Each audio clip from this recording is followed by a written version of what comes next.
the doctor comes in and he's like, yeah, you probably got a 5% chance of any recovery at this point where you're at. Welcome to the Thank You Adversity Podcast, where we explore the power of resilience, the beauty of growth, and the lessons learned from life's tough challenges. I'm your host, Tony Tofree, and my goal is to inspire, motivate, and provide hope for those who may be facing challenges, uncertainty, or adversity in their lives.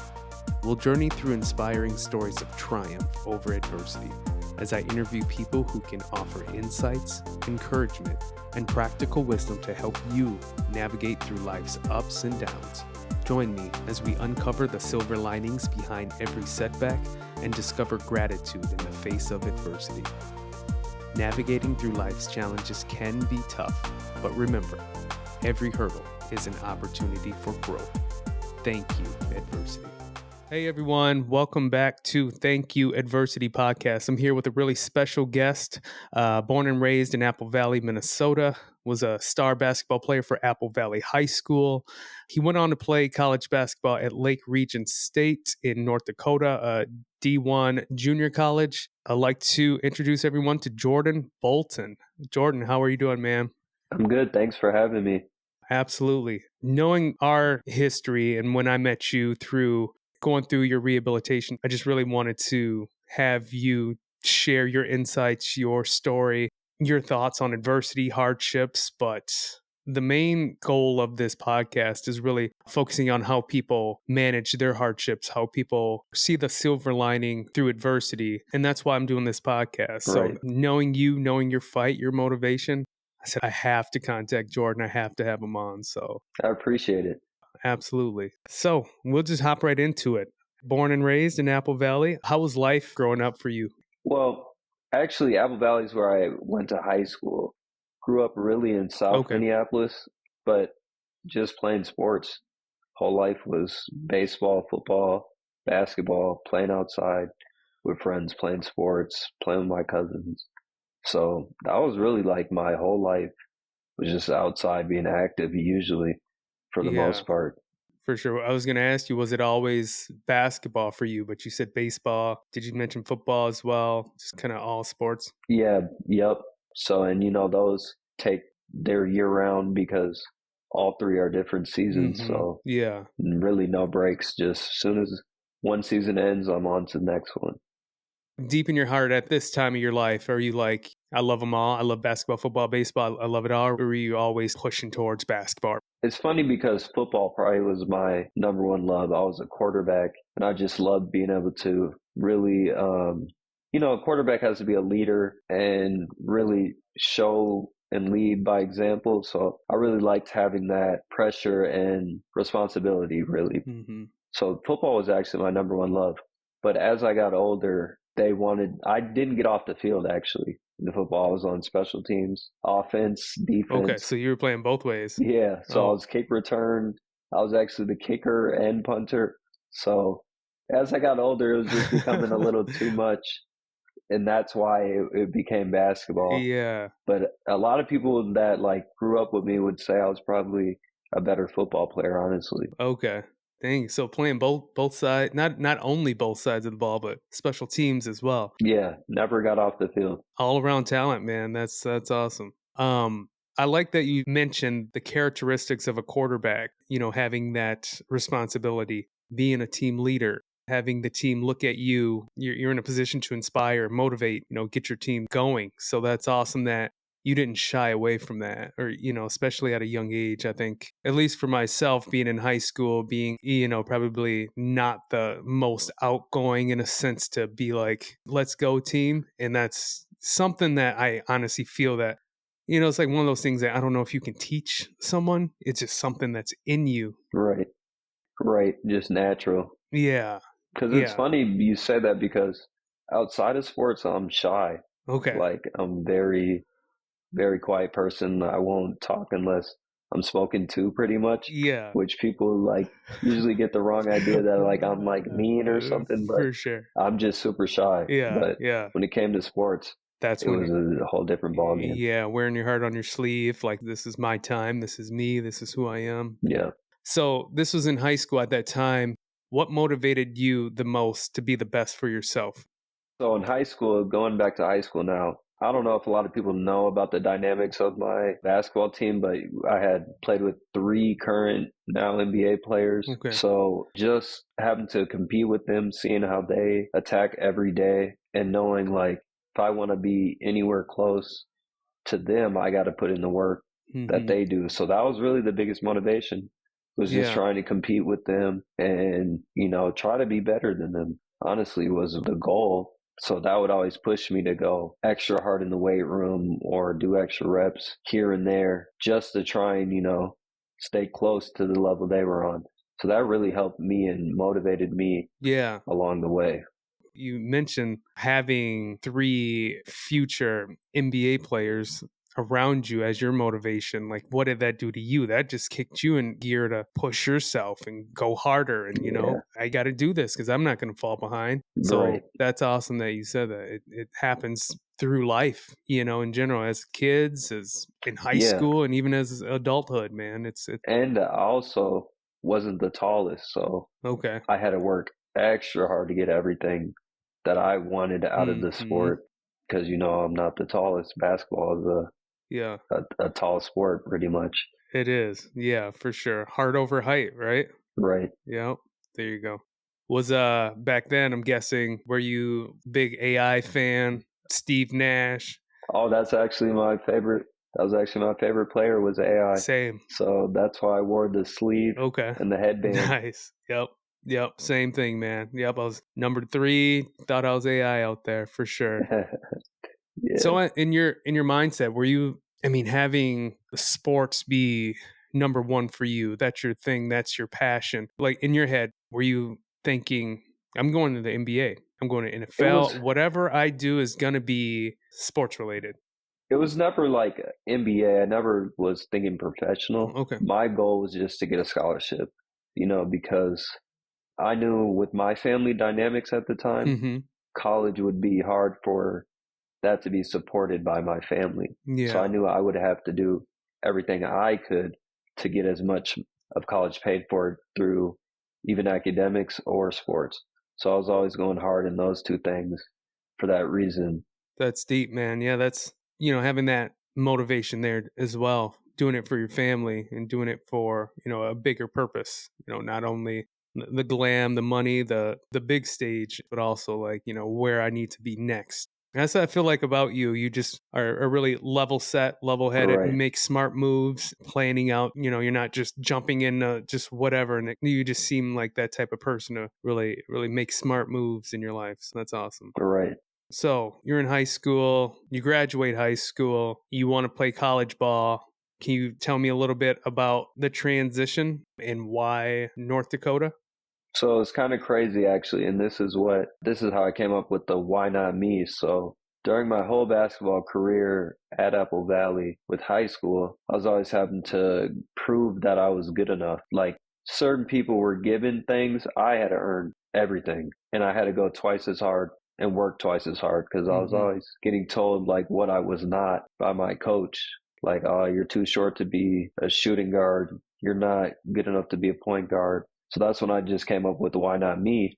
And I actually stopped playing my senior year because it just became too much. And they were coming at my character and a bunch of different other things.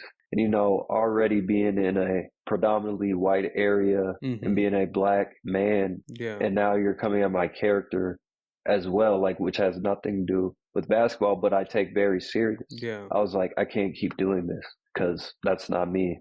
So that's when I came up with the why not me, Mm. and actually still got a basketball scholarship at the school you mentioned. And that transition, it kind of took a minute to get back in the swing of things. Like I was still training once I departed from the team. Like that whole Okay. summer, I was in the gym grinding, going as hard as I ever have, running outside, all that. So Okay. it just took a while to transition back into the swing of things. But once I did, it really just took off, and I was playing the best I had ever played. Yeah, it sounds like you just kind of needed that almost that mental break, to clear up some things for yourself and get in a better spot for you. And good for you to just take that time, but continue to train, continue to do what you love and what you know. Exactly. No, I didn't know that. I didn't know that.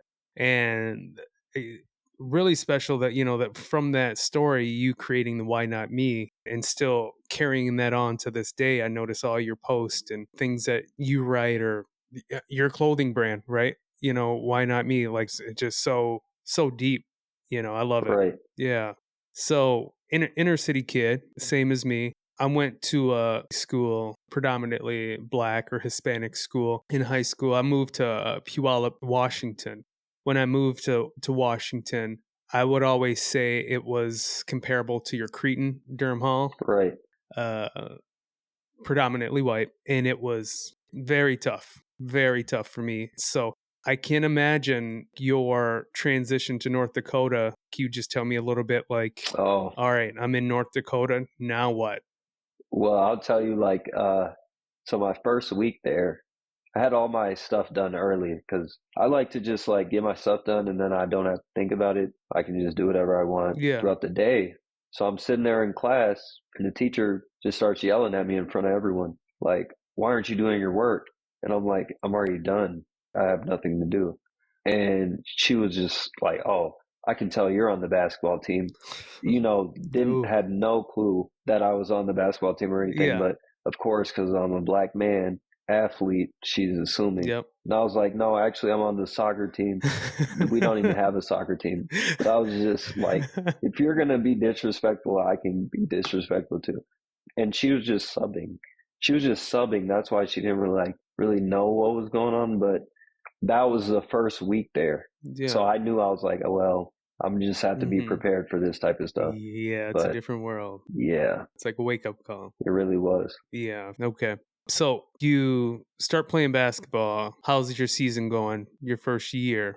It was going really well. I ended up being an all region and on all academic Oh, team. nice. Because when I first got there, again, I had to earn everything because I had just pretty much quit my high school team. So they're not really even knowing what my abilities are. And Yeah. they're not going to like give me anything because, Mm-hmm. I technically should be behind. But Mm-hmm. pretty much just went out there, proved myself and on and off the court and earned starting job. And my first week starting actually was player of the week. Oh, So nice. from there, it just kept getting better, honestly. A lot of people, you've already said a few things, ups and downs that I think a lot of people would even be like, this is too much, or, what, basketball is just, I'm going to stop. But your continuous grind, it just shows about your character so much, like that's awesome. And again, part of it is opportunity as well. So I actually, only reason I got that opportunity was because three kids were on academic suspension and all three were starters on our team. Oh, And I wow. was actually friends with all of them, like Okay. even off the court. And I told them, like when they're all in the room, I said, I'm going to apologize in advance because after this week, I will never not start again. So one of you will not be starting. Like I'm just letting Yeah, you know that now. nice. I don't know which Yeah. one, but one of you. I'm here now. Yeah. I'm like, yep. That's awesome, man. That's awesome. So season's good. Everything's, going to the best that it could be. Your new school, you're Yep. starting year two. Can you tell me a little bit about that?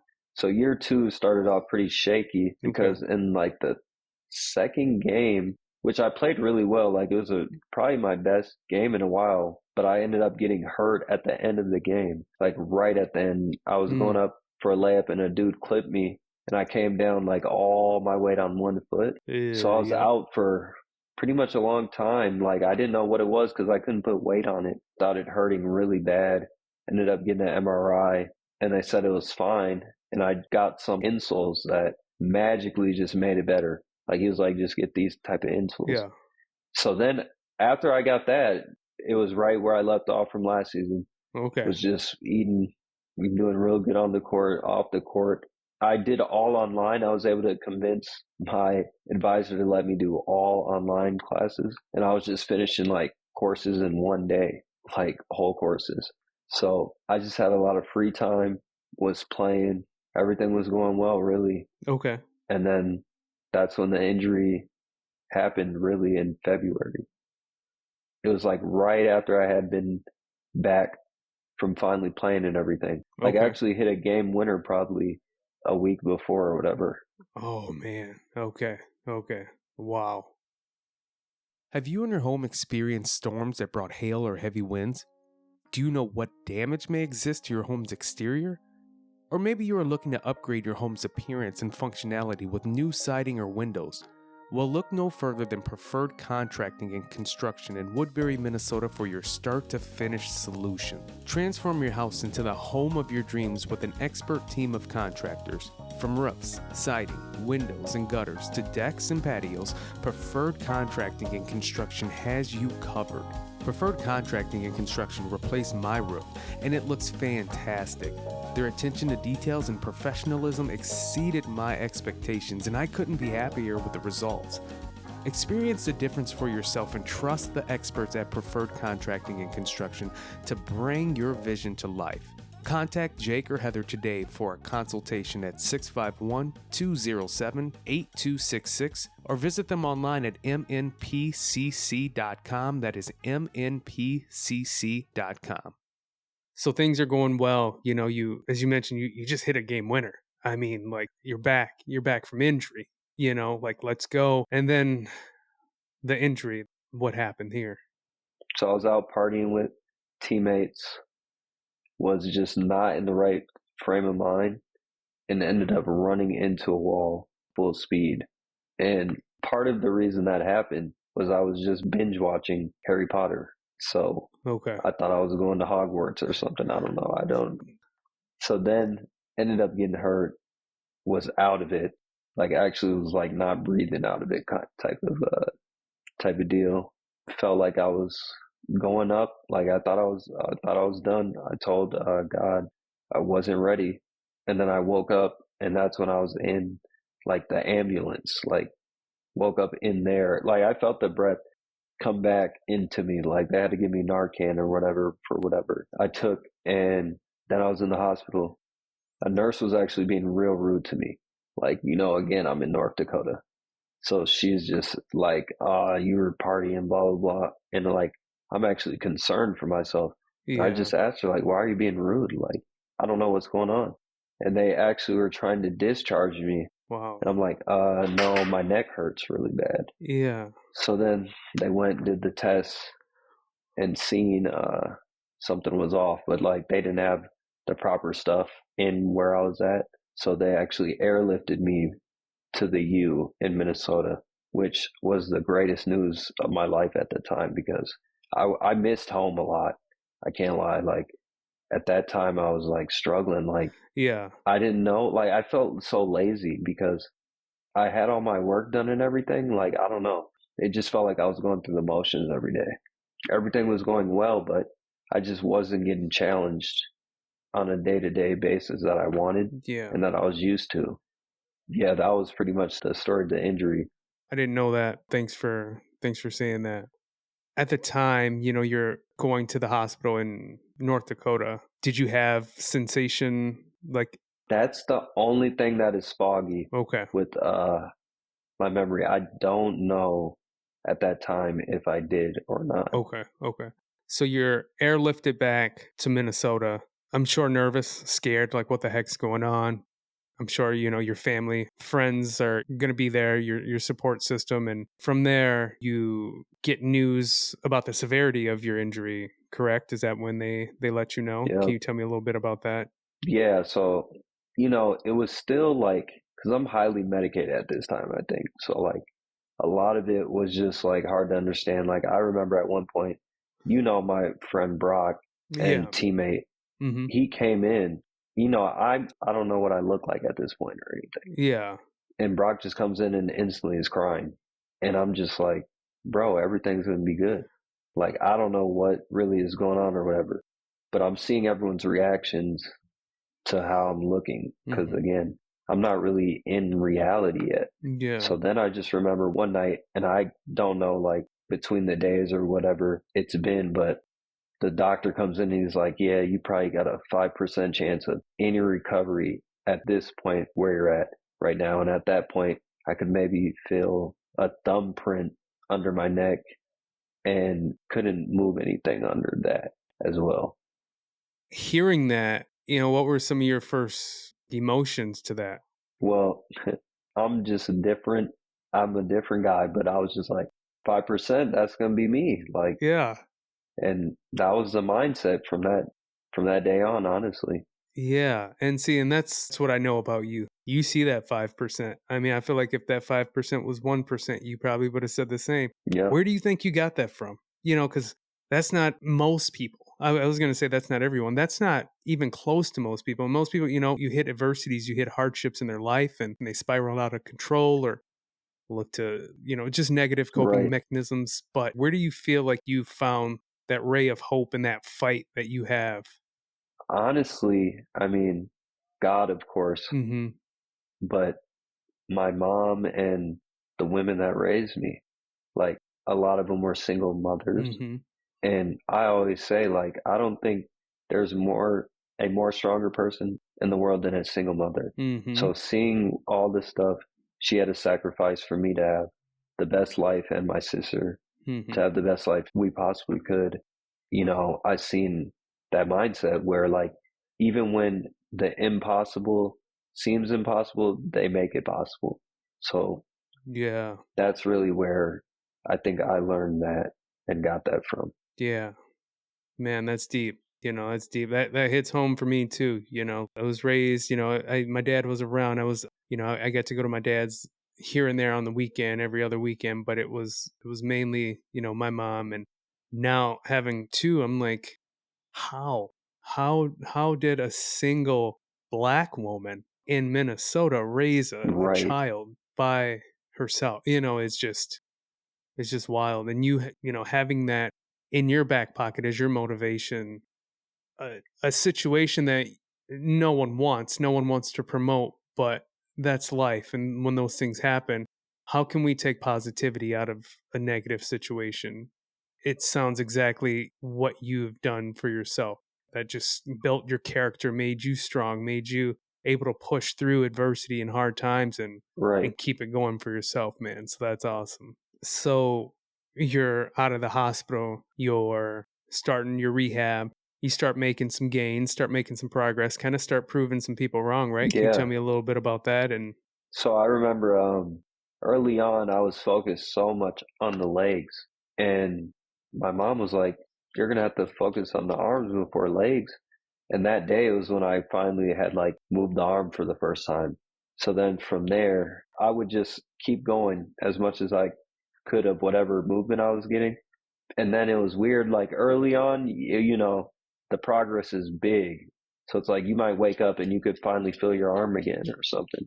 So that was nice. And that's what really just kept me motivated to keep going. So then once I got out of the hospital, again, I was just like, I'm going to max out at whatever I got and go from there. And that's just what I would do. I would just max reps of whatever.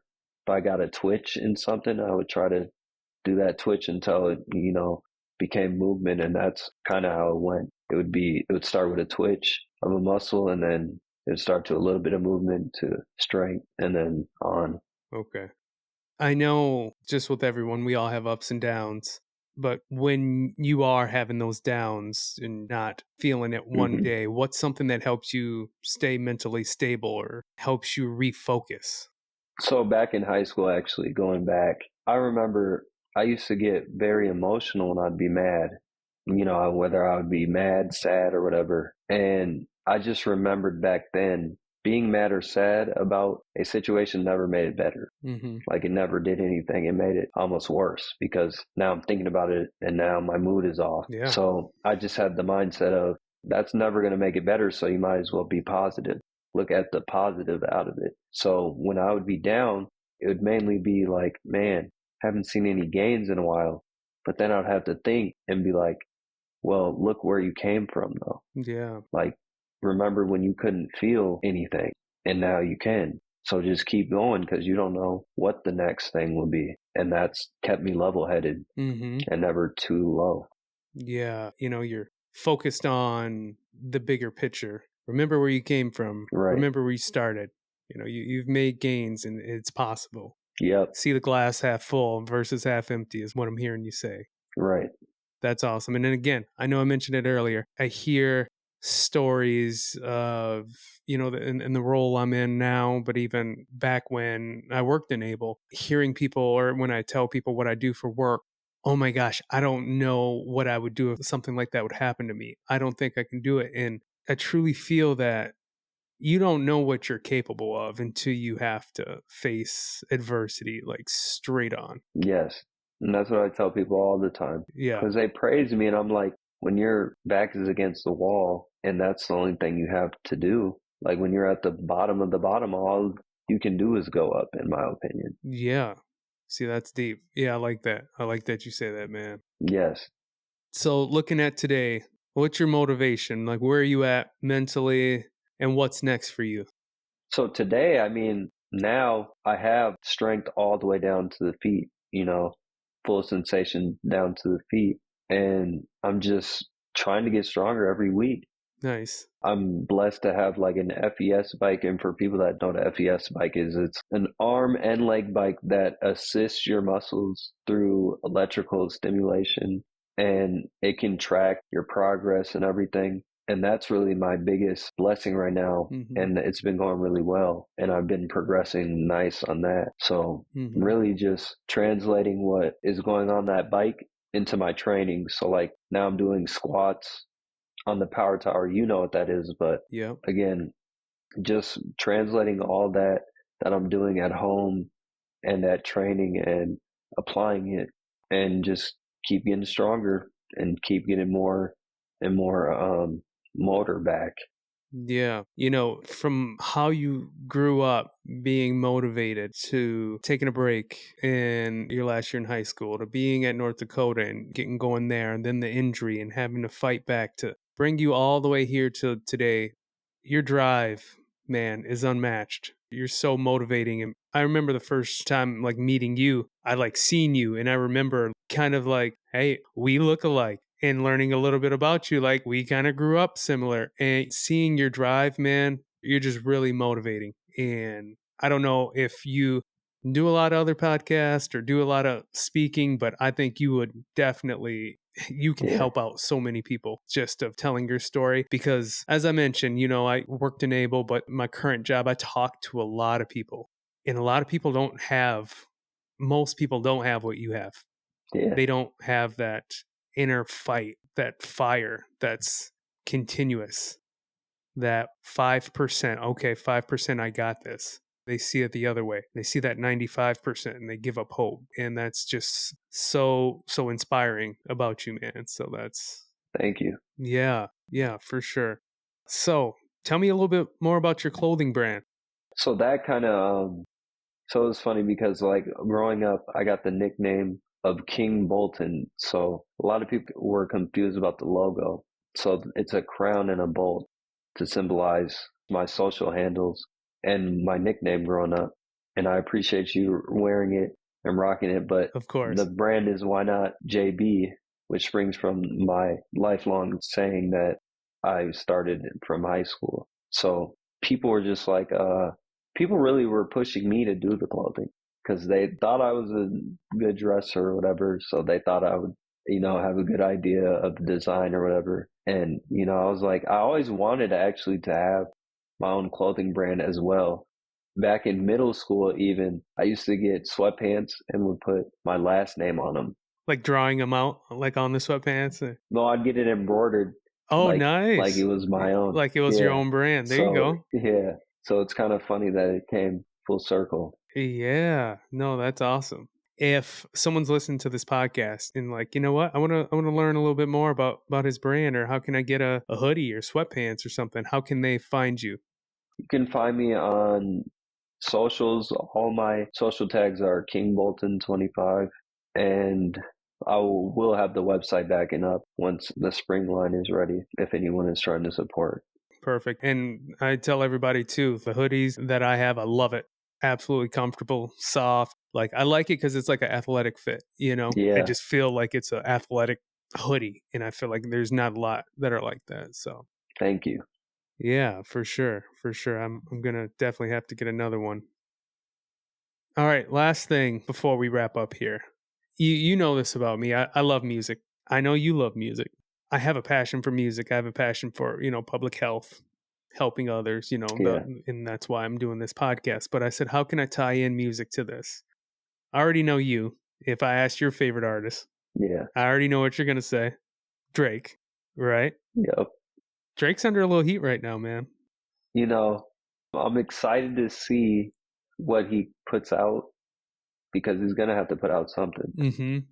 It's very surprising and shocking to see everyone that's coming out at him. Like, he has a lot of collabs with a lot of these artists that are coming at him, but I mean, I think it's good for music, honestly. I feel like your generation loves rapping Drake. Yep. And that's who is going to have to come out. Yes. And prove himself. Exactly. So I think it's good. It's crazy, but I think it's good. I mean, he's going to have to come with it because he's going against a lot of good artists. Yeah, exactly. And that's, I'm a Drake fan. I'm a Kendrick Lamar fan. And, it's just fun. It makes you want to listen. Right. At the end of the day, it's competition. It's competitive. Yeah. I think competitors like yourself or even myself, you like to see that. So. Right. Yeah. All right, Jordan. Thank you, man. Like I said, you are so inspiring. And I think anyone listening to this podcast would definitely be pleased and be willing to share this podcast because I feel like you have dropped some gems on us today. Just listening to your ups and downs, but more so, as I mentioned, what I want this podcast to be about is how we manage through those tough times. Right. Where we get our hope, how we're motivated, how we are inspired, spirituality, family, friends, however it is. And you really embodied such a great answer to this whole interview. And I just thank you for your time. I know you're busy. I know you're always working out or doing this or running here and in Toronto watching basketball, you're just wherever. So I just really... Well, thanks for having me. Yeah. And I appreciate it, because people need that. Yeah, absolutely. Absolutely. I'm always like, you never know who's going to listen. Exactly. All right, man. Thank you so much. Thank you for your time, and we'll talk soon. Thank you. I would like to thank you all for joining me today. Thanks again for listening to the Thank You Adversity podcast, and please share this podcast with friends, family, or anyone who can benefit from a self-help podcast. I also welcome you to review this podcast, and it'd be great to hear your thoughts on this episode. You can email me at thankyouadversity@gmail.com. And no, navigating through life's challenges can be tough, but remember, every hurdle is an opportunity for growth. Thank you, adversity.